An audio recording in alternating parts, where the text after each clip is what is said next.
예시한 우리 하나님의 말씀은 에스겔서 36장입니다. 에스겔서 36장 26절부터 31절 말씀까지 제가 봉독해 드리도록 하겠습니다. 26절부터 31절 말씀이 되겠습니다. 또 새 영을 너희 속에 두고 새 마음을 너희에게 주되 너희 육신에서 굳은 마음을 제거하고 부드러운 마음을 줄 것이며 또 내 영을 너희 속에 두어 너희로 내 율례를 행하게 하리니 너희가 내 규례를 지켜 행할지라. 내가 너희 조상들에게 준 땅에서 너희가 거주하면서 내 백성이 되고 나는 너희 하나님이 되리라. 내가 너희를 모든 더러운 데서 구원하고 곡식이 풍성하여 지게 하여 기근이 너희에게 닥치지 아니하게 할 것이며 또 나무의 열매와 밭의 소산을 풍성하게 하여 너희가 다시는 기근의 욕을 여러 나라에서 당하지 아니하게 하리니 그때 너희가 너희 악한 길과 너희 좋지 못한 행위를 기억하고 너희 모든 죄악과 가증한 일로 말미암아 스스로 밉게 보리라. 아멘. 할렐루야. 자, 우리 옆에 있는 분, 하나님 우리와 함께 하십니다. 인사하겠습니다. 하나님 우리와 함께 하십니다. 그 러시아에 꼬시 부인이라고 알려진 여인이 있다고 합니다.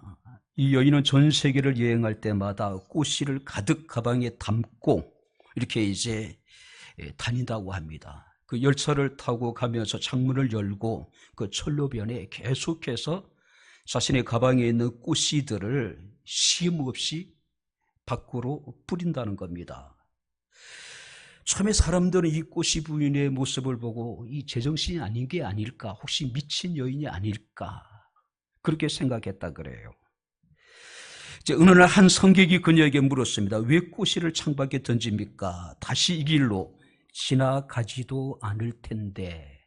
그때 꼬시 부인이 그런 얘기를 했답니다. 아마 다시는 나는 이곳을 오지 않을지도 모릅니다. 그러나 봄은 반드시 찾아올 것입니다. 이곳을 지나는 사람들이 아름다운 곳을 바라볼 수만 있다면 나는 그것으로 만족합니다. 누군가가 자신이 미친 여자라는 소리를 들으면서 밖으로 던진 그 꽃을 바라볼 수만 있다면 나는 만족합니다. 오늘도 하나님 우리 예배자를 찾으십니다. 할렐루야. 하나님 우리 예배 가운데 임재하십니다. 할렐루야. 그리고 하나님께서는 그 예배를 기쁘시게 받으십니다. 그것만으로도 우리는 만족하지 않을까요? 그것만으로도 우리는 충분히 하나님 앞에 감사할 수 있지 않을까요? 자, 우리가 에스겔서 36장 말씀을 보게 되면은 구약의 복음으로 사람들에게 불리어지는 이스라엘의 기쁜 소식이 기록되어져 있습니다. 자, 하나님이 이스라엘 백성들을 부르셨고 하나님께서는 이스라엘 백성들을 당신의 자랑거리가 되기를 원하셨습니다. 자, 하나님의 기대대로 한때는 이스라엘 백성들은 하나님의 큰 자랑거리였습니다. 다윗의 시대가 그러했고 솔로몬의 초기 시대가 그러했습니다. 자, 그들은 하나님께 영광을 돌렸고 하나님은 만방 중에 이스라엘이 굉장히 자랑스러운 존재가 되어졌습니다. 그런데 그들이 점점 하나님께서 멀어지기 시작을 합니다. 결국 그들은 하나님의 징계를 받아서 70년의 바벨론의 포로 생활을 하게 됩니다. 자, 그들은 말거리가 되었고 그들은 비방거리가 되었고 그들은 만방 중에 바로 조롱거리가 되어지게 되는 모습을 우리가 보게 됩니다. 그래서 우리가 36장 3절 말씀을 보게 되면은 그러므로 너는 예언하여 이르기를 주 여호와께서 이같이 말씀하시기를 그들이 너희를 황폐하게 하고 너희 사방을 삼켜 너희가 남은 이방인의 기업이 되게 하여 사람의 말거리와 백성의 비방거리가 되게 하였다. 하나님의 자랑거리가 이제는 사람들의 말거리가 되었고 사람들의 비방거리가 되었고 사람들의 조롱거리가 되었다라고 하는 것이죠.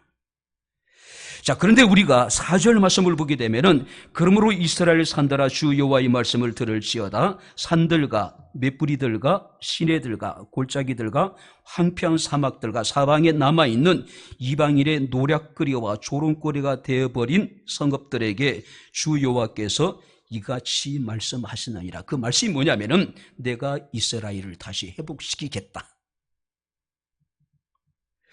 자, 하나님이 이스라엘을 너무나도 사랑하셨습니다.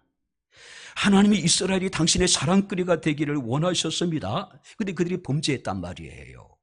오히려 자랑거리가 조롱거리가 되고 비방거리가 되고 그들은 사람들의 말거리가 되었단 말이에요.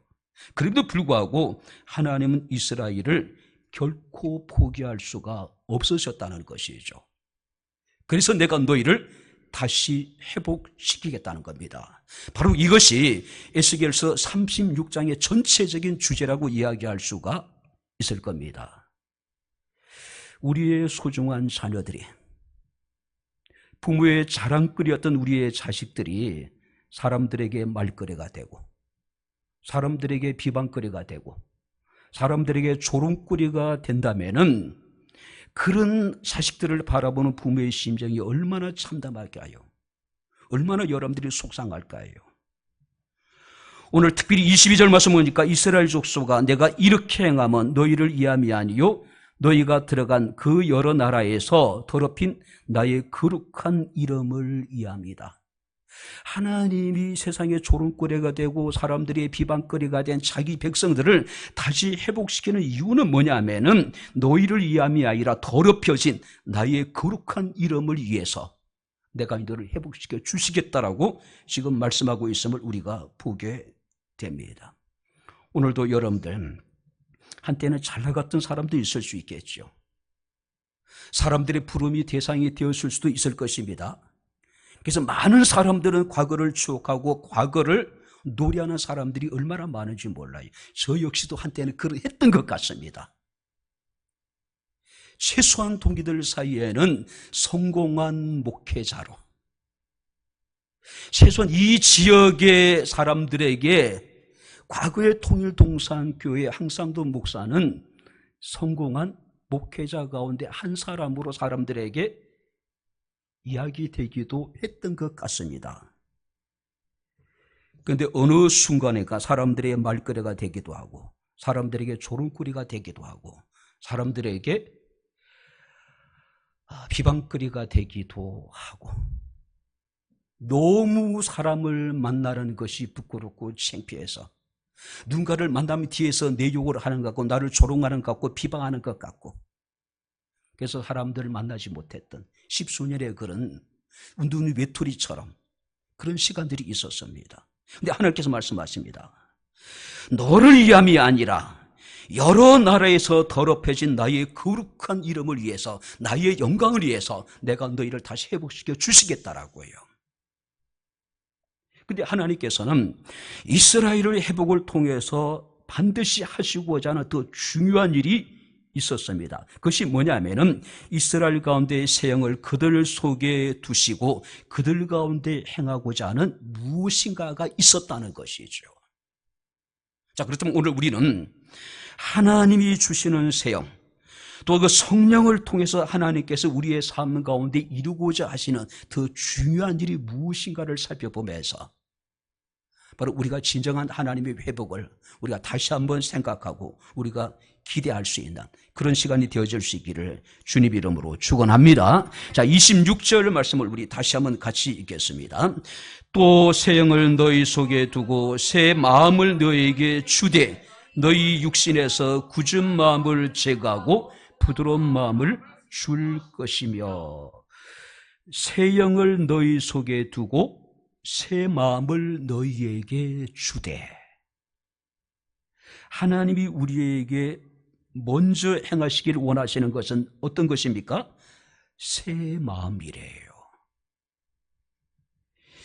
여기서 새 마음이라는 것은 이전 것들과는 전혀 다른 성질의 것으로 거룩한 마음, 깨끗한 마음. 혹시 여러분들 새마을 운동은 잘 아시죠? 자, 새 마음 운동에 대해서 혹시 들어보셨습니까? 기억하십니까? 1975년에 한때 국정농단의 중심에 섰던 최순실인가? 그분의 아버님이 이제 최태민 목사란 분입니다. 이분이 이제 그 박근혜 당시 이제 대통령의 딸이 후원을 받아서 이제 그 구국 선교단이라고 하는 대한구국 선교단을 만들고 그 산하 기간에 구국 여성 봉사단이라고 하는 단체가 있었는데 이 봉사단이 이제 펼친 운동이 뭐냐면은 새 마음 운동이에요.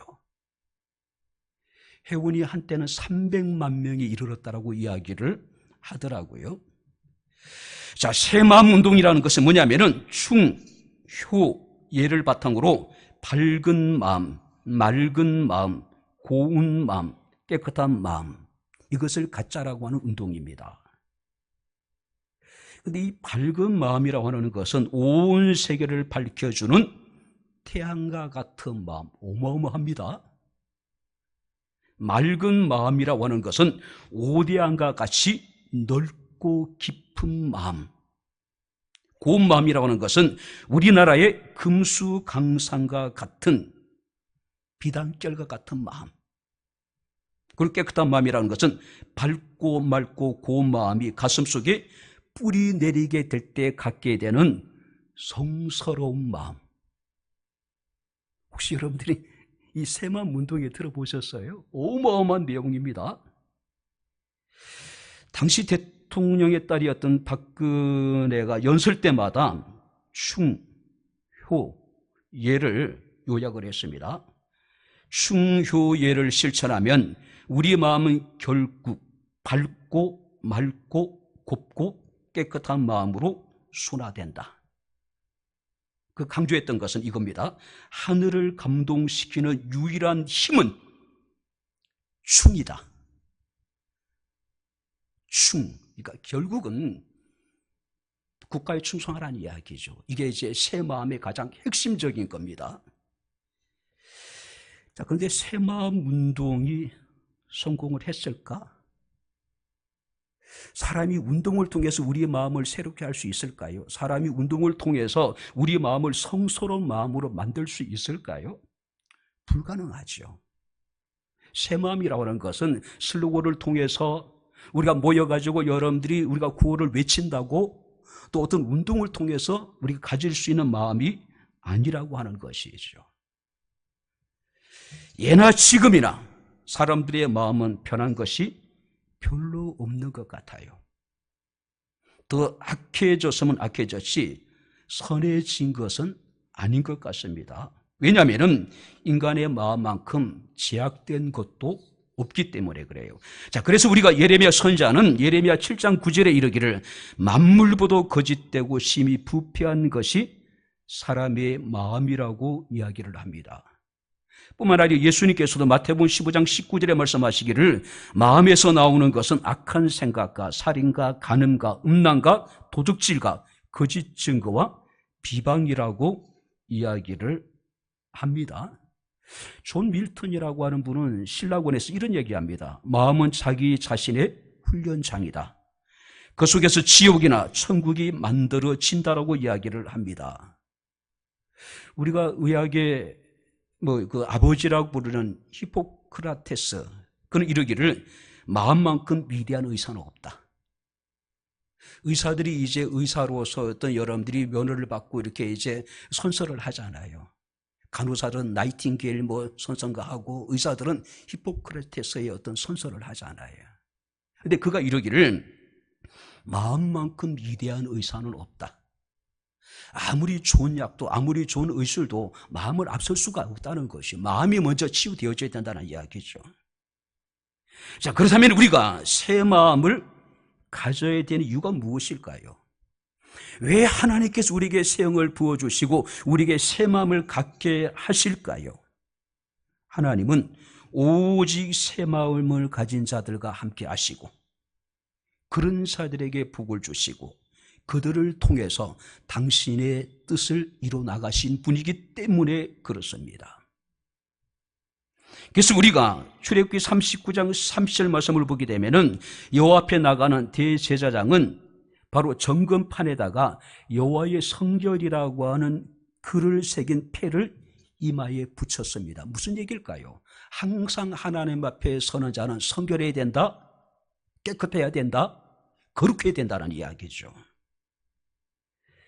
우리가 어떻게 성결할 수 있을까요? 어떻게 거룩해질 수 있을까요? 우리가 어떻게 우리 마음이 깨끗해질 수 있을까요? 성경 말씀 보니까 하나님께서 우리에게 새 영을 주사 우리 마음을 새롭게 하시고, 할렐루야. 결국 우리 마음을 새롭게 하는 것은 운동이 아니라, 구호가 아니라, 슬로건이 아니라 뭐예요? 하나님의 영이라는 것이죠.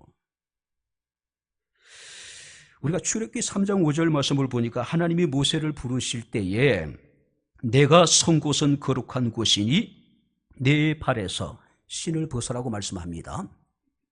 자, 뿐만 아니라 여호수아서 5장 15절 말씀을 보게 되면은 바로 이스라엘 백성이 요단을 건너고 난 이후에 다시 하나님이 여호수아에게 말씀하시기를 내가 선 곳은 거룩한 곳이니 내 발에서 신을 벗어라.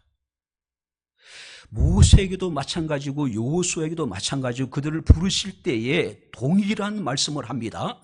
내가 선 곳은 거룩한 곳이니 내 발에 신을 벗어라. 자, 그들이 하나님의 부르심을 받고 하나님이 그들에게 당신의 사명을 맡기시기 전에 먼저 그들로 하여금 거룩한 곳에 서게 하신 거예요. 왜냐하면 하나님이 거룩한 자들과 더불어 함께 역사하시고 깨끗한 자들을 통해서 하나님은 당신의 일을 함께 행하시는 분이기 때문에 그렇다는 것이죠. 모세나 여호수아에게 가장 중요한 것이고 가장 필요한 것이 뭐냐면은 그들을 먼저 깨끗게 하는 것, 그들이 먼저 깨끗한 곳에 서는 겁니다. 왜냐하면 그들이 깨끗한 곳에 서야지 거룩하신 하나님과 함께 동역할 수 있기 때문에, 자신의 맡겨진 주의 사명을 감당할 수 있기 때문에 그렇습니다. 그렇다면은 하나님이 역사하시고 하나님이 일하시는 무대는 어떤 곳일까요? 거룩한 곳, 깨끗한 곳, 그곳이라는 것이죠. 자, 우리가 왜 새 마음을 가져야 되느냐? 왜 우리가 깨끗하고 거룩하고 성결한 마음을 가져야 되느냐? 바로 그곳이 하나님이 일하시고 하나님이 역사하시는 무대이기 때문에. 그런데 우리 마음이 더러우시면은 하나님이 우리 더러워진 마음의 무대에서는 결코 역사하지 않는다는 것이죠. 결코 일하지 않는다는 것이죠. 디모데후서 2장 20절 21절 말씀을 보게 되면은 큰 집에는 금그릇도 있고 은그릇도 있고 나무그릇도 있고 실그릇도 있다. 자, 그 그릇들은 귀하게 쓰여지는 것도 있고 천하게 쓰여지는 것도 있다. 그러면은 주인이 쓰심에 합당한 그릇은 어떤 그릇일까요? 무조건 금그릇이라고 은그릇이라고 사용할까요? 아니에요. 금그릇, 은그릇, 나무그릇, 실그릇, 귀하게 쓰는 것, 천하게 쓰는 것도 있지만은 주인이 쓰심에 합당한 그릇은 자기 자신을 깨끗하게 한 그릇. 여러분들이 아무리 다이아가 박혀있는 금그릇이라도 그 그릇이 들어오면 이거 어디서 쓰겠어요? 그죠? 먼저 쓰기 전에 깨끗하게 해야 되잖아요. 바로 하나님께서 우리에게 새 영을 주시고 우리를 깨끗게 하시기를 원하십니다. 우리가 새로운 마음을 갖기를 원하셔요. 왜냐하면 우리를 당신의 쓰심에 합당한 사람이 되게 하기 위하여. 할렐루야. 우리에게 필요한 건 뭡니까? 새로운 마음이에요. 그죠? 뿐만 아니라 26절을 우리 다시 한번 같이 읽겠습니다. 또 새 영을 너희 속에 두고 새 마음을 너희에게 주되 너희 육신에서 굳은 마음을 제거하고 부드러운 마음을 줄 것이며, 새 영을 우리 속에 두시고 우리 육신에서 굳은 마음을 제거하시고 부드러운 마음을 줄 것이며. 어떤 마음이라고요? 부드러운 마음. 여러분들이 세번역이라고 하는 성경은 이 부드러운 마음에 대해서 돌 같은 굳은 마음을 살갗처럼 부드럽게 하시는 마음, 어린아이의 살갗처럼 부드러운 마음, 돌처럼 딱딱하고 무뎌져 있는 벽한 사람들의 마음을 어린아이의 살갗처럼 부드러운 마음으로 하나님께서 변화시켜 주시겠다는 것이죠. 자, 여기서 굳은 마음이라고 하는 것은 돌 같은 마음입니다. 완악하고 강팍한 마음이에요. 봄이 되면은 이제 또 집사람이 고민이 하나가 늘어갈 겁니다. 텃밭을 가꾸고 있는데 밭을 갈아 엎어야 될 거 아니에요. 감자를 심든지 뭘 심든지 겨울 동안에 딱딱하게 굳어있는 그 땅을 갈아 엎어야 되잖아요. 그죠? 아무리 좋은 씨앗을 가지고 있더라도 굳은 밭이나 논에는 바로 여러분들이 제대로 발육할 수가 없다는 것이죠. 자랄 수 없다는 것이죠. 우리의 굳은 마음도 마찬가지입니다. 아무리 좋은 하나님의 말씀이 선포되더라도 우리의 마음이 굳어있고 우리의 마음이 돌밭 같다면 아무리 열매를 맺을 수가 없는 거예요. 혹자는 사람의 굳은 마음은 무서운 형벌이라고 이야기를 하더라고요. 자, 사람의 감성, 느낄 수 있는 감정이라는 게 84,000가지래요. 근데 돌같이 굳어져 있는 마음을 가진 사람들은 그 84,000가지의 감성을 느끼지 못하는 거예요. 그래서 혹자는 이르기를 마음이 굳어버린 사람처럼 불쌍한 사람은 없다. 마음이 굳어 있는 사람보다 불쌍한 사람은 없다는 거예요. 이들은 남을 불쌍히 여길 줄도 모르고 사랑도 느낄 줄도 모르고 눈물이라고는 찾아볼 수가 없는 사람들, 남을 불행에 만들고도 눈알 깜짝하지 않는 사람들, 바로 사람을 죽이고도 피 묻은 손으로 음식을 개걸스럽게 먹을 수 있는 사람들, 이런 사람들이 어떤 사람들이냐면은 마음이 굳은 사람이라는 것이죠. 양심의 가책을 느끼지 못하는 사람들입니다. 부끄러움을 느끼지 못하는 사람이에요. 지금 대한민국이 몸살을 앓고 있습니다. 우리 사회는 굉장히 사람들의 마음이 거칠어지고 경직되어져 있습니다.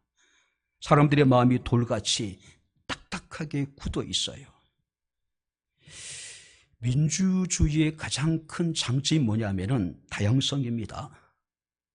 그런데 오늘 우리 사회는 어떻습니까? 진영 논리에 사로잡혀서 오직 자기만이 옳고 자기들의 생각에 동의하지 않는 모든 사람들을 적대시하고 제거하고 척결해야 될 대상으로만 여기고 있습니다.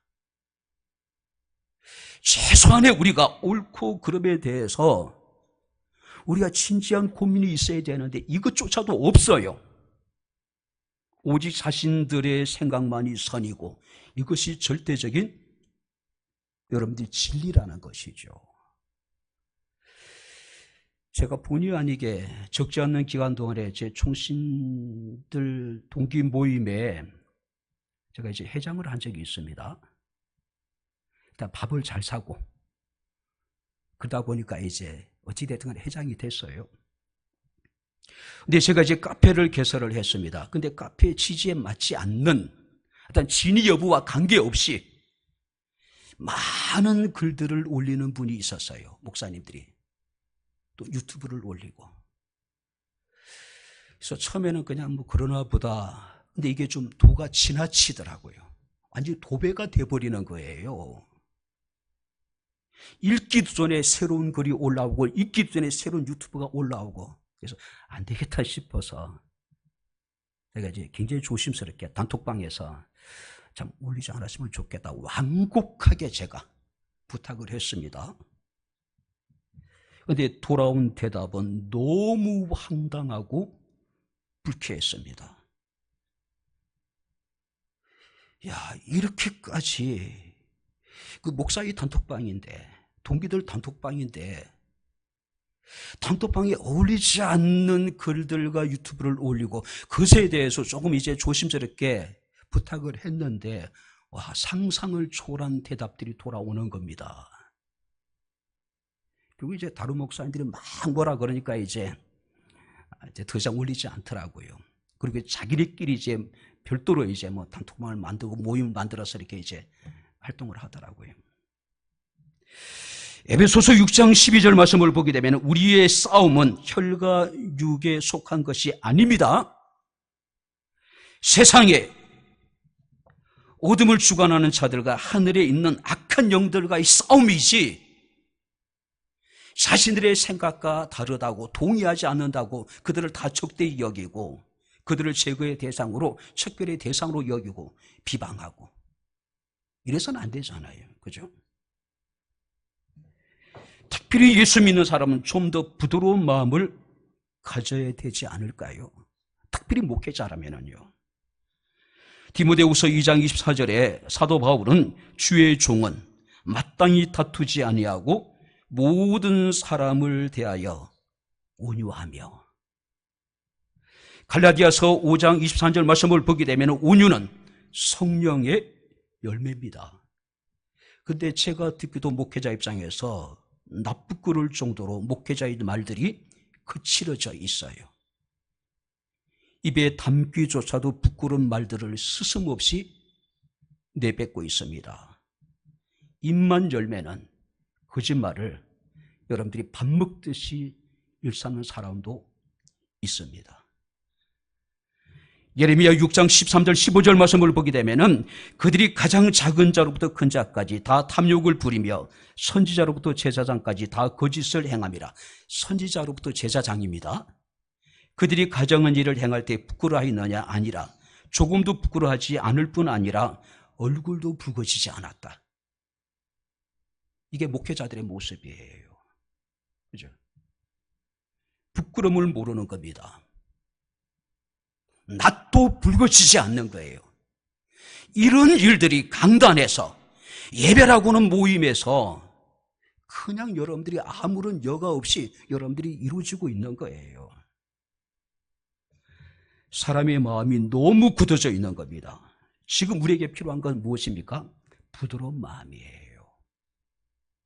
이 부드러운 마음은 오직 하나님이 우리에게 새 영을 주시게 될 때 우리가 소유할 수 있는 마음입니다. 그래서 예레미야 4장 3절 말씀 보니까 너희 묵은 땅, 그러니까 탁탁해진 너희의 굳은 마음을 갈아엎어버리래요. 호세아서 10장 12절 말씀을 보게 되면은 너희 묵은 땅을 기경하라. 이 말씀도 갈아엎어버리란 이야기예요. 그렇죠? 히랍의 철학자였던 아리스토텔레스는 이런 얘기를 합니다. 사람의 마음이 새로워지면 인격이 새로워지고 인격이 달라지면 행동이 달라진다. 여기서 끝납니까? 행동이 달라지면 생활이 달라지고 생활이 달라지면 습관이 달라지고 습관이 달라지면 운명도 달라질 수가 있다는 것이죠. 오직 성령의 충만함을 통해서 우리의 마음이 새로워지고 우리의 마음이 부드러워졌으면 좋겠습니다. 할렐루야. 근데 이것이 우리 힘으로는 되지 않는다는 게 문제지요. 스가랴서 4장 6절 말씀을 보게 되면은 만군의 여호와께서 말씀하시되 이는 힘으로 되지 아니하며 능력으로 되지 아니하며 오직 나의 영 하나님의 성령으로 가능하니라. 할렐루야. 우리가 하나님께 기도해야 될 것 같아요. 내 자신이 부드러운 마음을 갖기 위해서 정말 한국 교회의 목회자들이 부드러운 마음을 갖기 위해서 상대를 존중해주고 인정해주고, 그죠? 함께 더불어 우리는 악한 영들과 어둠의 권세 잡은 자들과 함께 싸워야 될 사람들인데 그들은 싸움의 대상을 잘못 모르고 있는 것 같아요. 서로가. 부드러운 마음은 사랑의 마음입니다. 서로를 존중하는 마음입니다. 조화로운 마음입니다. 협력하는 마음입니다. 빌보서 2장 3절 말씀을 보게 되면은 오직 겸손한 마음으로 남을 나보다 낮게 여기는 마음. 근데 우리는 어떻습니까? 무조건 상대방을 그냥 깔아뭉개버리는 겁니다. 남을 나보다 낮게 여겨야 되는데 남을 나보다 낮은 존재로 천하게 여겨버리는 거예요. 예수님이 말씀하십니다. 나는 마음이 온유하고 겸손하니 함께 멍에를 매자. 예수님과 함께 멍에를 맬 수 있는 사람은 마음이 온유하고 겸손한 사람이라는 것이죠. 하나님의 영이 속이는 사람, 부드러운 사람입니다. 하나님은 부드러운 사람과 함께 일하십니다. 할렐루야. 마지막으로 여러분들이 27절입니다. 27절 우리 여러분들이 같이 읽겠습니다. 또 내 영을 너희 속에 두어 너희로 내 율례를 행하게 하리니 너희가 내 규례를 지켜 행할지니라. 내 영을 너희 속에 두어 너희로 내 율례를 행하게 하리니 너희가 내 규례를 지켜 행할지라. 하나님의 영이 우리 속에 거하게 되면 일단 우리가 새 마음이 됩니다. 부드러운 마음이 됩니다. 그리고 세 번째 뭐예요? 하나님의 말씀을 행하게 된다. 하나님의 말씀. 자, 여기서 말씀을 지켜 행한다라고 하는 것은 하나님의 약속하신 축복을 누리는 여러분이 가장 훌륭한 방법입니다.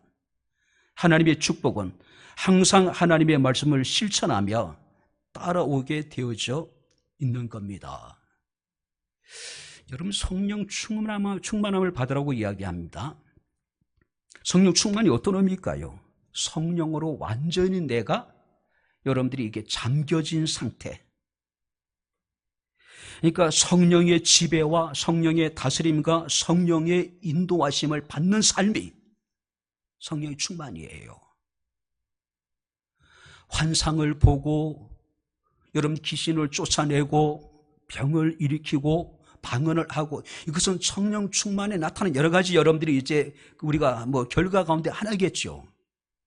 근데 진짜 성령 충만의 의미는 뭐냐면은 내가 철저하게 하나님의 성령의 지배를 받고 다스림을 받고 인도하심과 순종하는 삶을 살아가는 것.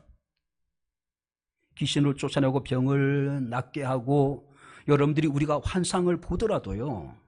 우리가 순종하지 않으면 그건 성령 충만한 게 아닙니다. 마귀 충만한 거예요. 사탄이 충만한 것이죠. 그래서 사무엘상 15장 22절에 사무엘은 사울에게 이르기를 순종이 제사보다 낫고 듣는 것이 수양의 기름보다 나으니 거역하는 것은 점치는 것과 같고 완고한 것은 우상에게 절하는 죄와 같다. 이게 보세요. 순종하지 않는 것은 점을 치는 것과 같은 죄고 순종하지 않고 완고한 것은 우상에게 절하는 죄와 같다. 하나님이 가장 경멸하시는 것, 가증스럽게 여기고 미워하시는 게 뭡니까? 기륭을 점치는 것. 우상에게 절하는 죄잖아요. 그런데 순종하지 않는 죄는 바로 그와 같은 죄라는 것이죠. 무시무시한 죄입니다. 우리가 이렇게 새 마음을 갖고 부드러운 마음을 가지고 주의 말씀에 순종하면은 주어지는 놀라운 은혜가 있습니다. 28절 말씀 보니까 너희는 내 백성이 되고 나는 너희의 하나님이 되리라. 할렐루야. 굉장히 멋지잖아요. 놀라운 복입니다.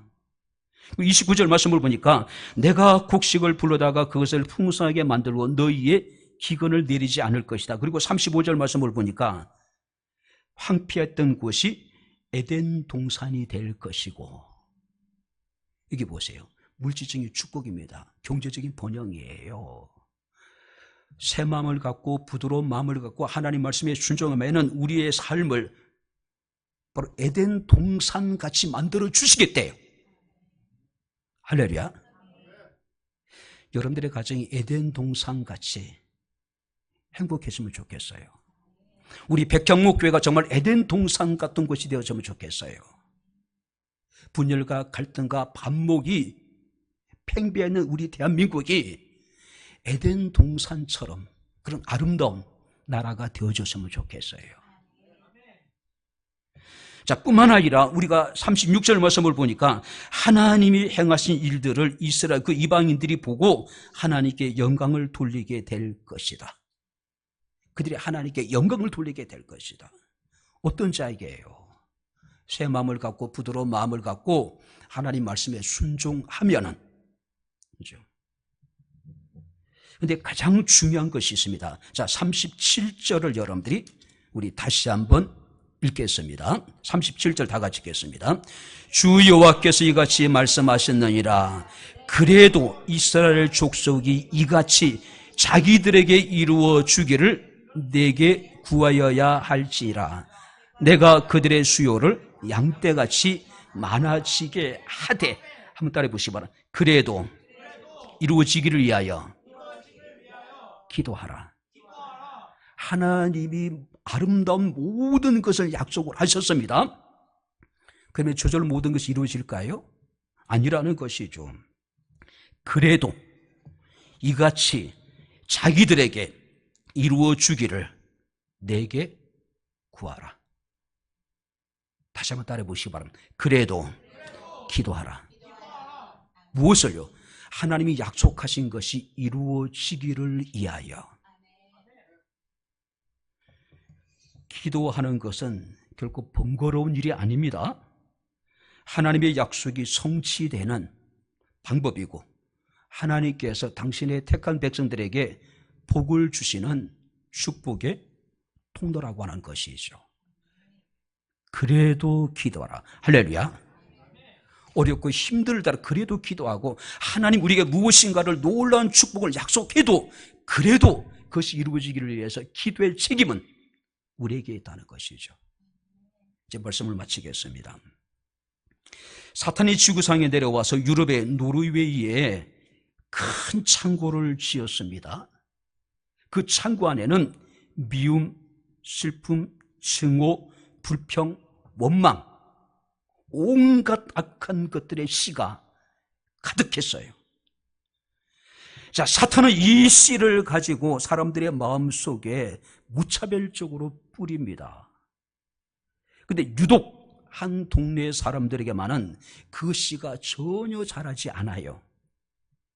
왜냐하면 이 동네 사람들은 어떤 슬픈 상황과 절망적인 처지에도 늘 그들은 하나님께 감사하는 사람들이었습니다.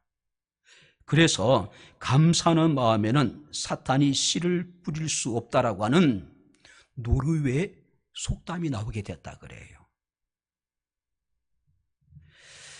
자, 하나님 우리가 자랑거리가 되기를 원하십니다. 할렐루야. 그래서 하나님 우리 마음속에 바로 새로운 영을 여러분들이 부어주신 겁니다. 돌처럼 딱딱하고 무지한 사람, 이 새로운 성령의 역사가 나타나지 않아요.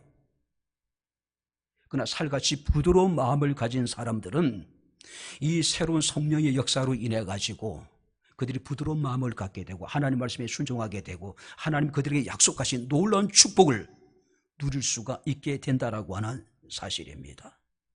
우리는 이 시간 하나님 앞에 기도해야 되지 않을까요?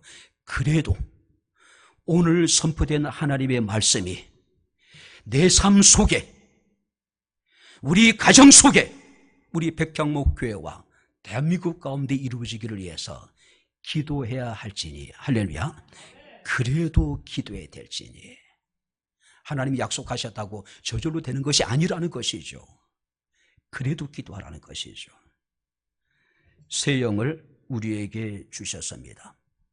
새 마음을 주시고 부드러운 마음을 주시고 또 하나님의 말씀에 순종할 수 있는 마음을 우리에게 주셨습니다. 순종하는 자에게 하나님께서는 우리의 하나님이 되실 것이고 우리의 삶을 에덴 동산처럼 아름답게 만들어 주실 것이고 하나님의 영광을 돌리게 될 것이라고 말씀해 주셨습니다. 그래도 이 말씀이 이루어지기를 위해서 함께 기도할 수 있는 우리 모두가 될 수 있기를 주의 이름으로 축원합니다. 기도하겠습니다. 주신 나의 아버지 하나님, 우리 아버지 하나님의 은혜와 사랑을 진심으로 감사합니다. 어둡고 혼탁한 시대에 사람들의 마음이 무뎌지고 강팍해지고 완악해지고 있는 이 때에 하나님의 새 영을 우리에게 부어주셔서 우리의 마음을 새롭게 하시고 우리 마음을 부드럽게 하시고 우리의 마음을 하나님의 말씀에 온전히 순종할 수 있는 마음을 허락해 주시기를 원합니다. 우리가 하나님의 말씀에 순종함으로 하나님이 나의 하나님이 되게 하시고 오직 우리의 삶이 에덴 동산처럼 참으로 아버지 하나님 시간 아름답게 하시고 우리의 삶을 통해서 하나님이 행하신 일들로 인해서 하나님께 영광을 돌릴 수 있는 은총을 베풀어 주옵소서. 그래도 이같이 하나님 약속하신 이루어지기를 위해서 기도할 수 있는 저희들의 삶이 되게 하옵소서. 예수님 이름으로 기도합나이다. 아멘. 이제는 우리 주 예수 그리스도의 은혜와 하나님의 크신 사랑과 성령님의 교통, 교제 내재 충만 역사 인도하심이 하나님의 영으로 충만하여 새 마음, 부드러운 마음을 갖고 하나님의 말씀을 쫓아 행하여 하나님의 복을 누리기를 원하는 백향목교회 사랑하는 모든 성도들 머리머리 위에 저들의 가정과 직장과 사업장과 이 교회와 이 나라 이 민족 위에 지금부터 영원토록 함께 있을지어다. 아멘.